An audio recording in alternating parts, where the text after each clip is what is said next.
Hey everyone, Judicial Watch President Tom Fitton here with a special issue update on something I know which is very important to many of you out there, Hillary Clinton's emails. She is in the news again because Judicial Watch was in court just a few short weeks ago trying to protect a lower court ruling that she be deposed in a key Judicial Watch case that both broke open the Benghazi scandal and the Clinton email scandal. And joining us to discuss this is the lawyer who's been involved on this issue from the beginning, the Judicial Watch senior attorney, Ramona Kotka. Ramona, thanks for joining us. Thanks, Tom. So we had a lower court ruling from Judge Royce Lamberth, who's a federal court judge here in the District of Columbia, a longtime judge, who had this case going back in since at least 2014, where we had found that there were no Clinton emails. We had suspected that she would have emails about Benghazi, and we asked as appropriate about that. We got the runaround and eventually forced the administration, at least the Obama administration, to confess that they had these emails out there. But the court wasn't terribly happy about the way the case was handled and authorized discovery, which is evidence gathering in our FOIA case. Can you describe why he was upset and what he authorized? Sure. So from the beginning, the issue has been the lack of candor and truthfulness from the State Department in this case. And as we know, in 2015, it became public that Secretary Clinton used a personal email account for all of her communications at the State Department. And prior to that, at that time, this case had been active for since July of 2014, so almost a year had been active. And at that point, the State Department had already told Judicial Watch and the court that it had searched for all potentially responsive emails, and it represented that it located four documents, all of which were produced and located in the previous FOIA request, but from Susan Rice's office. This FOIA request was specific to Secretary Clinton's office. And so obviously the issue that was before the court once this information became public about Secretary Clinton's email use was why had the State Department not disclosed that to Judicial Watch and the court when in December of 2014, Secretary Clinton provided the approximately 55,000 pages of records. At that point, the State Department had provided what's called a draft bond index, which basically is an explanation of here are all the documents that have been produced and what has been withheld, the basis for the withholdings. And they were conducting settlement discussions with Judicial Watch, but not a word was said that the State Department had not searched any of her emails, even though those were records that were at issue in this FOIA case. So when the news came about her email use, we went to the court and we argued, rightfully, there is evidence of potential bad faith in this case. We need to know about her email use and whether she used it to evade FOIA, but also the State Department's conduct in this case and whether there was bad faith in the settlement discussions. So it's twofold as to the reasons that Judge Lamberth ordered discovery here, but the lack of the material omissions, let me just say, from the State Department is what really motivated, I think, the court to push the discovery forward in this case. So they tried to shut the case down without telling us about the emails, and more importantly, telling the court about the emails. Yes, I mean they said here it is. We only have these four documents, and let's settle the case. And even since, I mean, this has been a 6-year-old case. And we've been battling with the State Department for 6 years here, and we were granted discovery, and at every single turn and every point, and we've we have gone through 2 rounds of discovery at this point, and Judge Lamberth in March just granted a 3rd round of discovery. At every round of discovery, there's more information that we know that shows that the State Department knew about Secretary Clinton's emails, and even the attorney who was handling this case knew that of Secretary Clinton's email use, and yet did not say anything to the court or to Judicial Watch. So the evidence that we're discovering here is not favorable to the State Department. And the State Department and the Justice Department have continued, in my view, I'm not going to put words in your mouth, to defend the indefensible. Has there been any change in the legal position between the Obama, on Clinton's emails, between the Obama administration and this administration? Not at all. Their position has been extremely consistent. There's nothing to see here. Even though there's more damning information and evidence, there's just nothing to see here. Discovery, the position has been discovery is unusual in FOIA, which is the case, but this is an unusual case and unusual circumstances and extraordinary circumstances. Well, I mean, I would say it's unusual in this district here in Washington, D.C., that it has this deference to the government. In other places in the country, you know, you get FOIA discovery and even trials in a more regular way. That's true. You know, now, look, if it were anyone but Hillary Clinton, there really wouldn't be a question about deposing her. That being said, you know, we really went out of our way to give the court good reason to question Mrs. Clinton. Of course, that was over the opposition of this Justice Department and this State Department. So he granted us. What was it? What was it that Judge Lamberth? You know, I mean, we read his decision, so I guess we do know specifically. You know, what was persuasive to him about why Mrs. Clinton ought to be deposed, other than the obvious that it was her darn email system, and we need answers from her about what she was doing. Yes, so it's her email system. She's the one who can speak directly to why she used it, how she used it, but also how she understood and what she understood were the obligations and her responsibilities with respect to records management and with respect to when she was leaving the State Department. And, you know, we deposed the State Department's archivist, so to speak, during her tenure. And at the time that Secretary Clinton left the State Department, she had a form that she had to provide all the documents that she was taking with her, everything she was taking with her upon her leaving the State Department.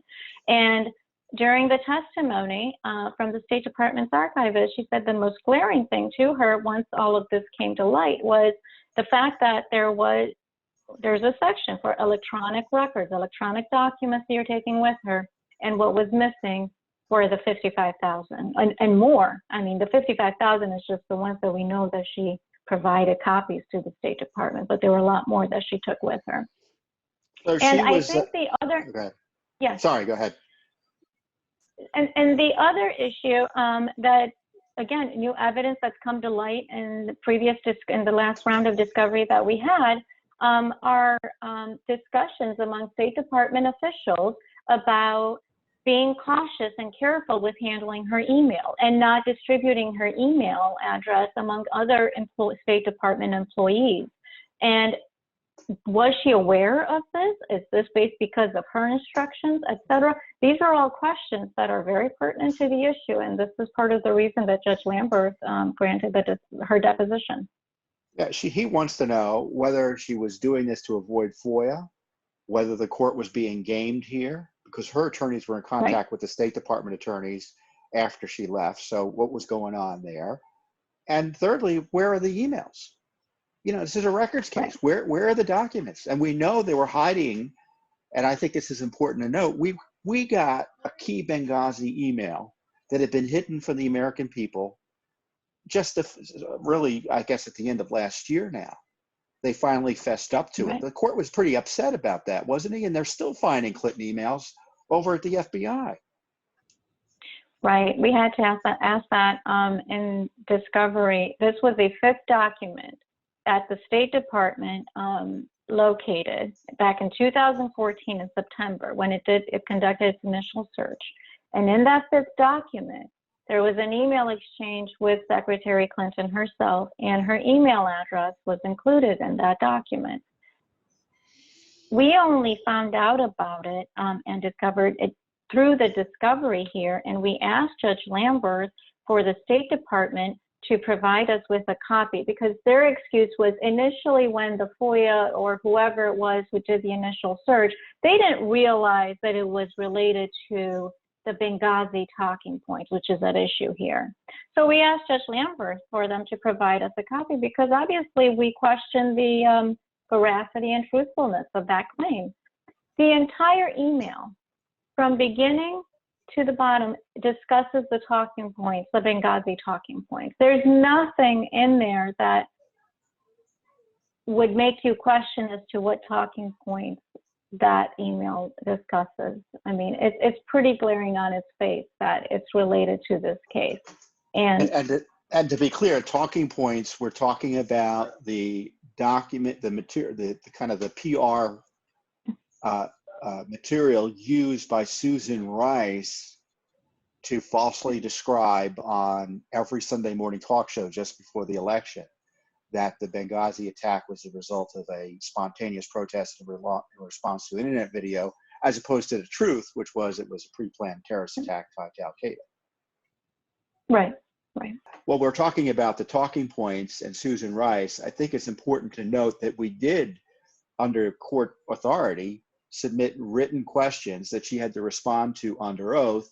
And of course, as one might expect, she, as I recall, didn't remember much of anything about the Clinton emails and the Benghazi issue generally, in terms right. of our specific requests and answer specific questions in terms of what she knew when about the Clinton email system in Benghazi.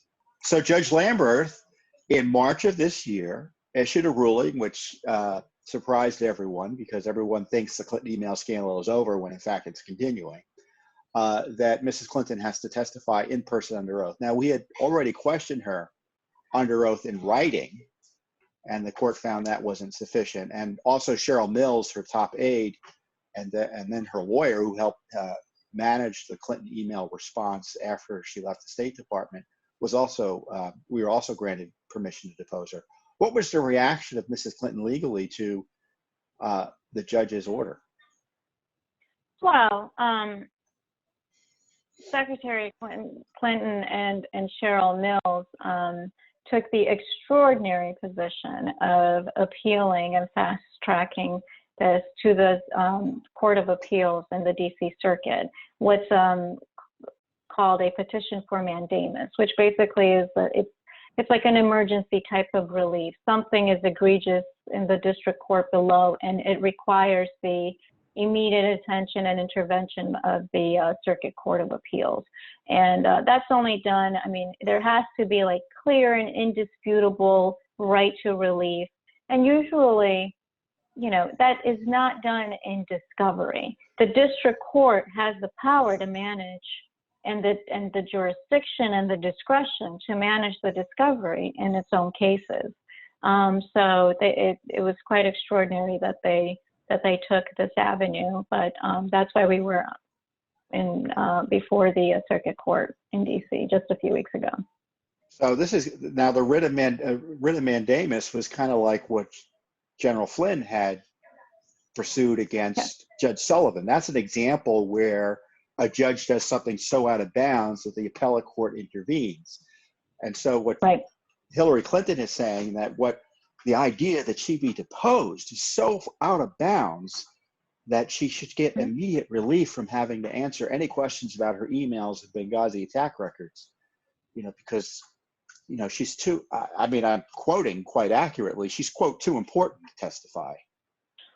Well, and you know, this can occur, for example, in discovery, where you could put, and the Circuit Court has granted mandamus, in situations where you are trying to depose, let's say, the vice president or the vice president's chief of staff, and the sitting vice president's chief of staff doesn't have any relevant information. You can actually obtain that information, you know, which is exactly what we tried to do with Vice right. President Cheney.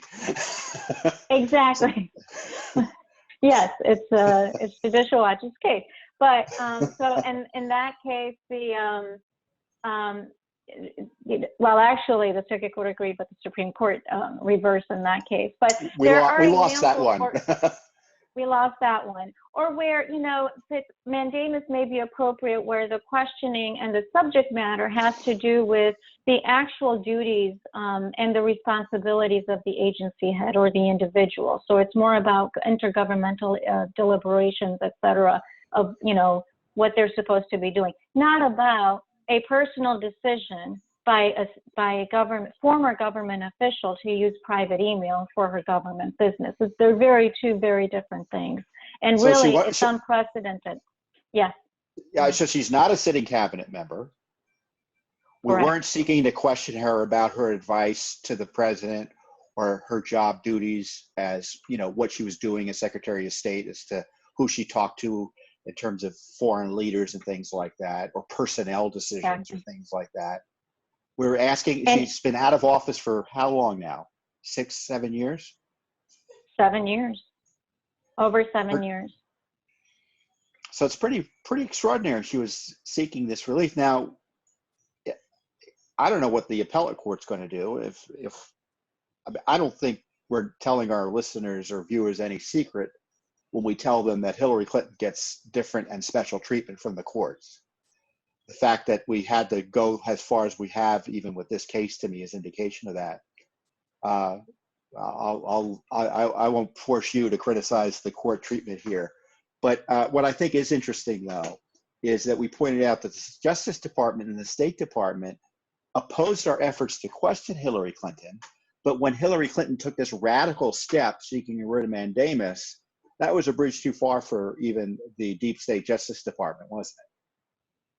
Right. And they actually took the position that mandamus is not appropriate here for the reasons that, you know, we just talked about. This isn't about some agency decision. And Judge Lamberth was careful in his order where he said we are permitted to ask questions about her email use and what we've been talking about, and also where her Benghazi-related documents may be, because as you know, Tom, as recent as, I believe it was in January of this year, new Clinton emails were found, one of which talked about text messaging between Secretary Clinton and Huma Abedin. So Judge Lamberth permitted us to ask where Benghazi documents are, but not with respect to the subject matter and the talking points and getting into the deliberations and that sort of thing. So Judge Lamberth's order was very specific about that. So you did an excellent job under some hostile, tough questioning from the courts. You know, when I say hostile, you don't know what the court is thinking. They may be just grilling you because they're just trying to figure out what to do, and they're playing devil's advocates here. What I thought also was interesting is that the State Department and the Justice Department didn't want to even make the argument that Hillary Clinton doesn't deserve this special treatment. And the court ordered them in to make the argument in person. And then once they show up, and the transcript of the video is available online, you have the Justice Department say, when it comes to Clinton emails, they're just trying to get through it, and they just want it all to end. I mean, you know, however this case turns out about whether Hillary Clinton should be deposed or not, what outrages me is that how the Justice Department and the State's Department don't seem to give a rat's tail about what she did. And you had one of the senior lawyers for the Justice Department go and tell some of the most important judges in the federal court system, the DC Circuit, that's typically seen as, like, you know, the most important set of federal judges after the Supreme Court, that they don't give a crap about what Hillary Clinton did, and they just want it all to shut down. You know, and that's part of that's the problem here, right? So Secretary Clinton created a mess with respect to, for the State Department, with respect to her email use. Her emails are scattered all over the State Department, outside the State Department. And then the problem has been And the reason that it's 6 years later and we're still in this case is the State Department's refusal to take necessary steps, what it can do, even within the State Department, to locate all of her emails. So, you know, that's, it's disheartening, but, you know, we just keep going forward. Well, you know, and you raised that issue because we had another case where we're also seeking discovery about the State Department's mishandling of this. And I guess you had a hearing about it this week, and the judge in that case was suggesting, well, he can't imagine they wouldn't search for the emails given who's the president. But that's frankly at odds with the facts here, because we now know, or we've known for some time, the State Department simply refuses. Let's be clear. The State Department hasn't looked for Clinton's emails in the State Department. Am I right in that? You're right in that. And that is part of the issue here. That's part of the problem. Let's go back, Tom, and I don't want to sidetrack too much, but if we can go back to, remember Lois Lerner and the IRS, and back in 2013 or 2014, it came out that 2.5 years of her emails have disappeared, and we're not. So we had litigation against the IRS at the time. We were in a lawsuit with them, and what they've said, okay, we did go to the court. We did get some limited discovery with respect, or a meet and confer with one of the magistrate judges in the district court. They did try to look at the backup tapes, if you remember the TICTA's investigation. But what is TICTA before you go? That's the Treasury. Is the Inspector General over the Treasury Department. So I can't recall the exact. The IRS IG, essentially. Yes. So if you compare that, TICTA is doing, let's say, what the FBI did in trying to recover Secretary Clinton's emails. But on top of that, what the IRS did in our case, because Lois Lerner's emails were relevant, they said, we have identified, it was over around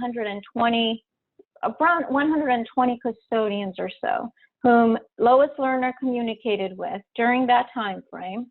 And they went ahead and searched all of those custodians' emails with Lois Lerner to be able to recover all of Lois Lerner's emails as much as they could. And State Department and the IRS are in a similar position, because neither can do a global search where you can just type in clintonemail.com for that term, and where the entire State Department system is searched for all of Secretary Clinton's emails. So we have asked the State Department to do this in our case, and they've refused to date. And this is the reason that we're still battling on. So the Obama IRS and Justice Department were more cooperative with Judicial Watch on the IRS scandal records than the Pompeo Justice Department and the Pompeo State Department and Barr Justice Department. Hands down. In my experience, in the cases that I've handled. Well, in this specific area, we had deleted Lois Lerner emails and hidden emails and tapes being deleted and undeleted, and all, you know, people remember that. Here we had the Clinton emails, and they're still in cover-up mode, even though presumably, you know, let's be clear here. There would be no Trump administration but for the Clinton emails. And so you have appointees who have zero interest in accountability here. That's been our experience. So the judges heard the appellate court, 3 judges heard the argument.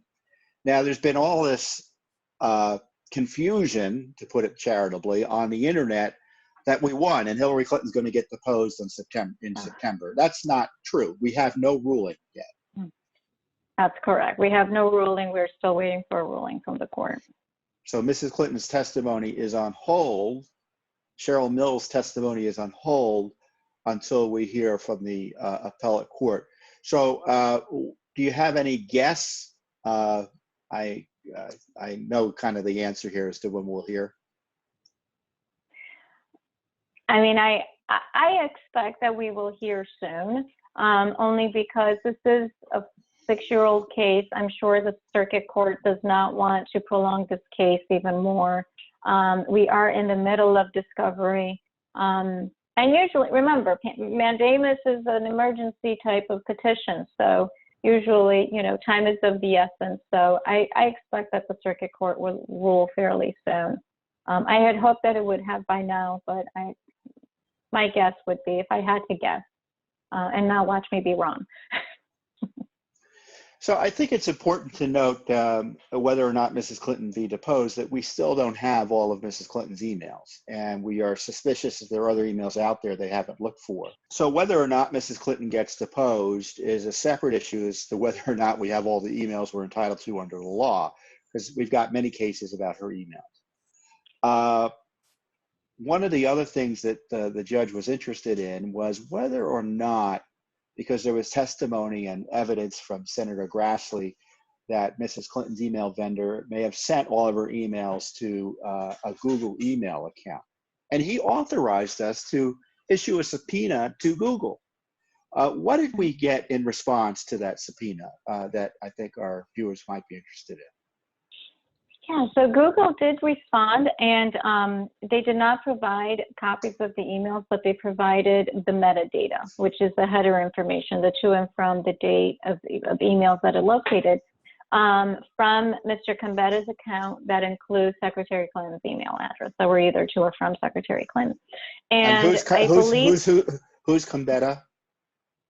Paul Cambetta was the contractor for Platte River Networks, who serviced or provided her email server after she left the State Department. I believe sometime starting in July or summer of 2013 forward.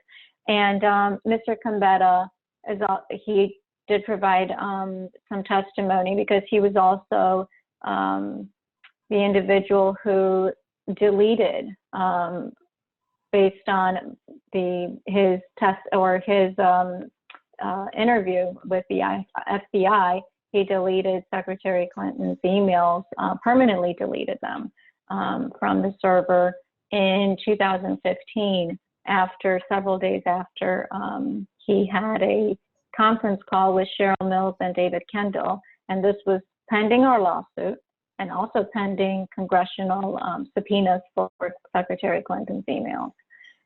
But with respect to Google's response, they identified close to 800 emails, I want to say, from 2010.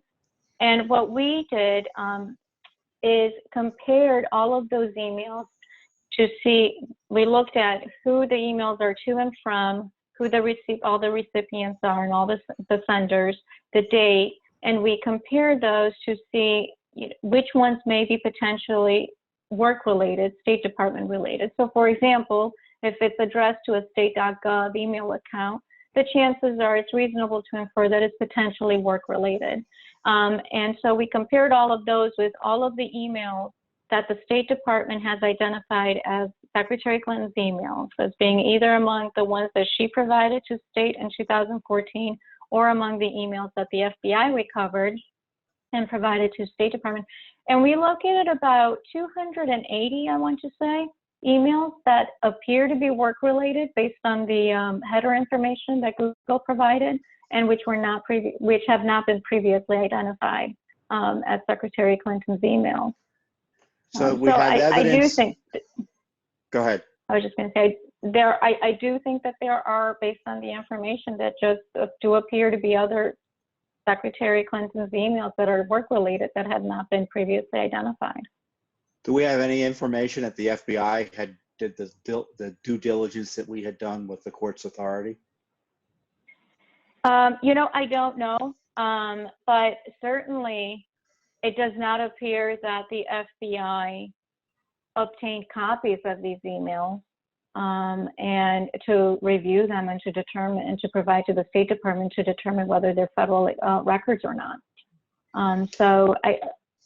The FBI was aware of this account, and I believe that they did take steps to see what was in the account, but I don't think they did anything else beyond that.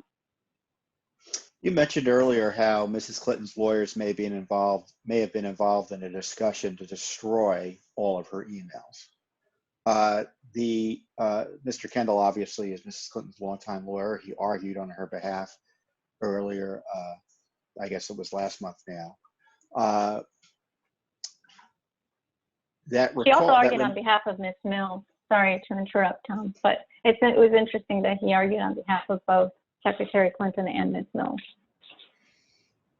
Yeah, Ms. Mills is a top staffer at the State Department. She doesn't, I mean, the idea that she would be immune from scrutiny here is just laughable, especially given her role in the destruction of emails.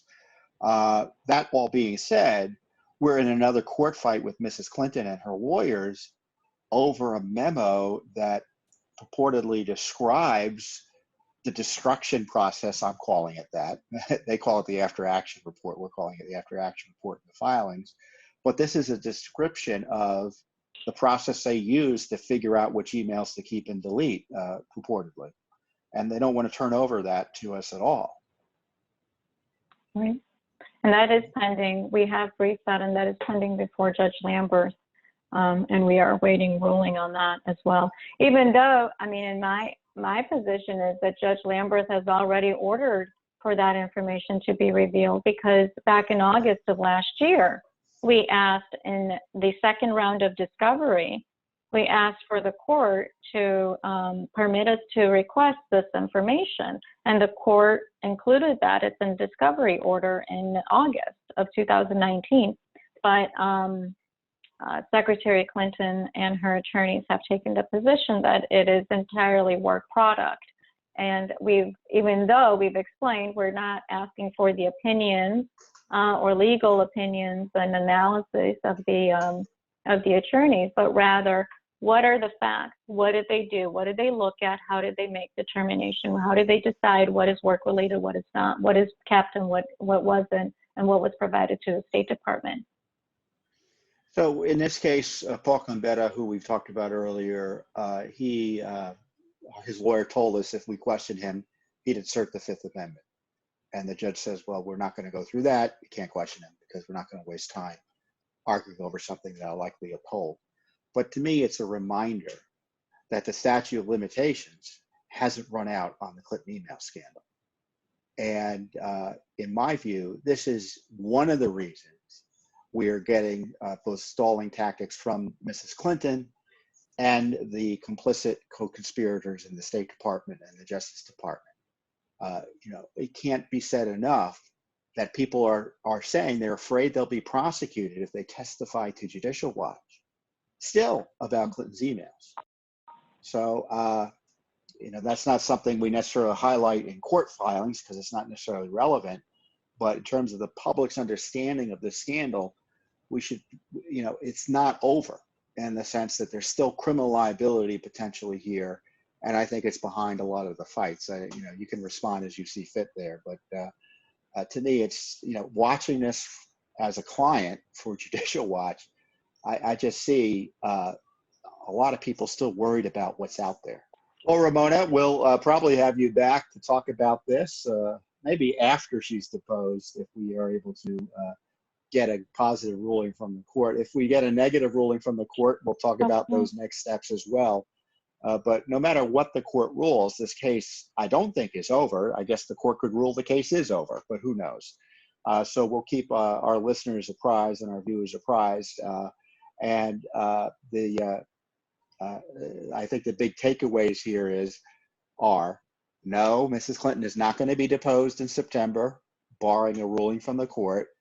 And B, there's new evidence that has given the court reason at the lower court level for wanting to have Mrs. Clinton testify under oath, and she's desperate to avoid it.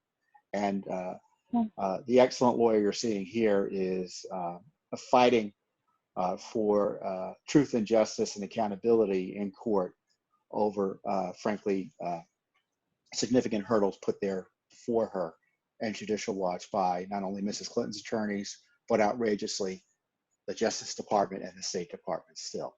Well, I want to thank you, Ramona. Thanks for joining us, and thank our viewers for tuning in. And I'll see you next time here on our special issue updates here for Judicial Watch.